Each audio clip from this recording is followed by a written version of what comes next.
Hi everyone, welcome back to Hazelog. So the weather is really nice today, and since it's the long weekend, I finally have some time to relax. So I decided to go out and explore a little in central London. My plan for today is to visit the Sky Garden. Even though I've been living in London for quite a while now, I've never actually been there before. It's one of those places I always thought I would go to someday, but that someday never came until today.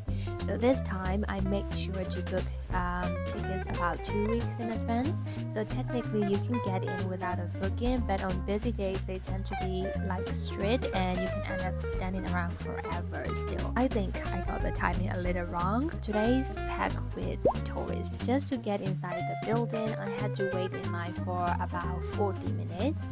Once you get through the first line, there's another queue for security and then another one for the lift up to the rooftop.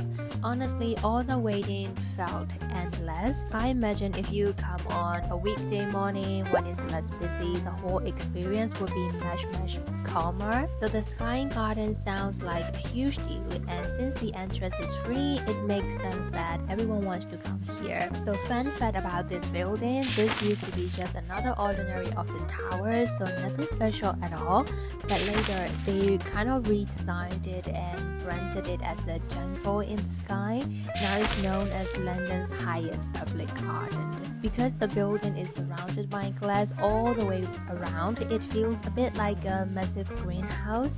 They filled the space with exotic plants from around the world, and that's what makes it unique. Still, I think most people actually come here for the views rather than the plants, and honestly I can't blame them. From the 35th floor, the view is breathtaking. Step out to the viewing platform and right away you see the shed standing tall just across. A little farther, there's Tower Bridge. You can even spot Shakespeare's Globe Theatre, and from up here you get this sweeping, almost cinematic view of the entire city. It's one of those moments that makes you stop and just breathe it in. London really is beautiful. So inside, there's also a restaurant at the center of the space. So the garden itself is actually not that big. It's more like the restaurant surrounded by a cluster of plants. But to be fair, the plants are impressive. Tropical varieties, Africa lilies, and also they have palm-like trees with sharp leaves.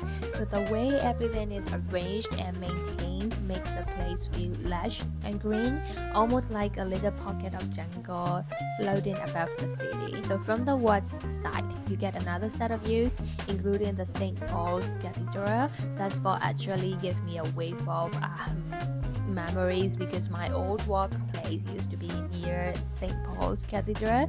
So looking down from above, I felt a strange pull of memory, like a reminder of all the little attachments I've built in this city over time. So funny how a simple view can do that.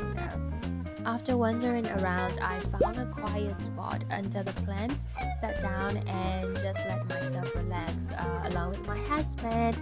So having a peaceful conversation in a calm green space away from the chaos outside felt so refreshing. So the contrast was strong. Just minutes earlier, I was shoulder to shoulder with a crowd of tourists, and suddenly I was in this tranquil pocket of greenery suspended above London. So that's the Sky Garden.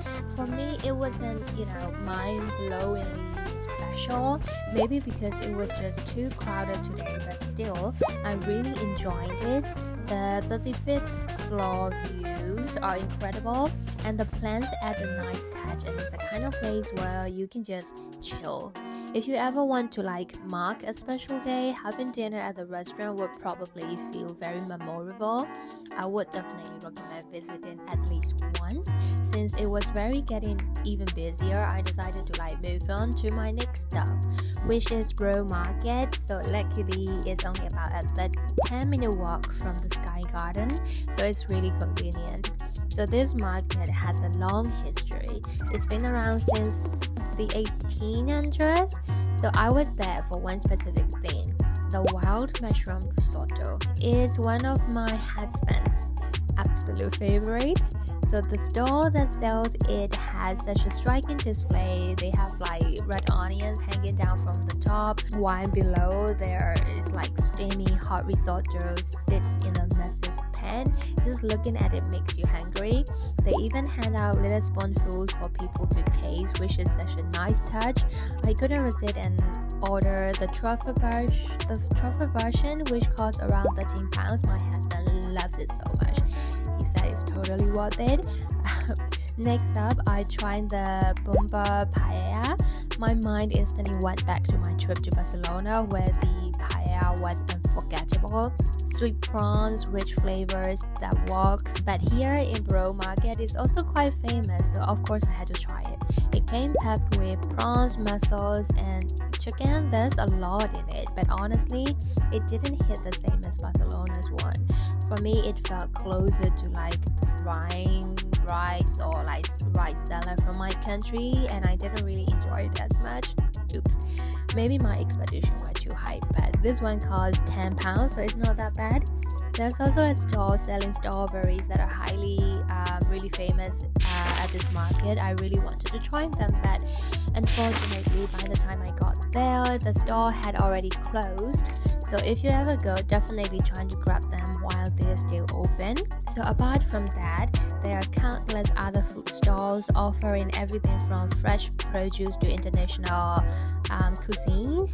The prices can be a bit steep since it's all organic and also a tourist hotspot, that the experience makes up for it. So just a tip, on Fridays the market stays open until 6 p.m, but on another day, like other days, it closes at 5 p.m. So some food stalls close even earlier a bit, so if you're planning to go, make sure to check the opening hours. So after leaving the market, I still didn't feel like heading home right away, so we kind of wandered around a bit, and since it was low tide, we went down by the river and the London Bridge. So walking along the riverbank felt like being at a hidden beach in the middle of the city.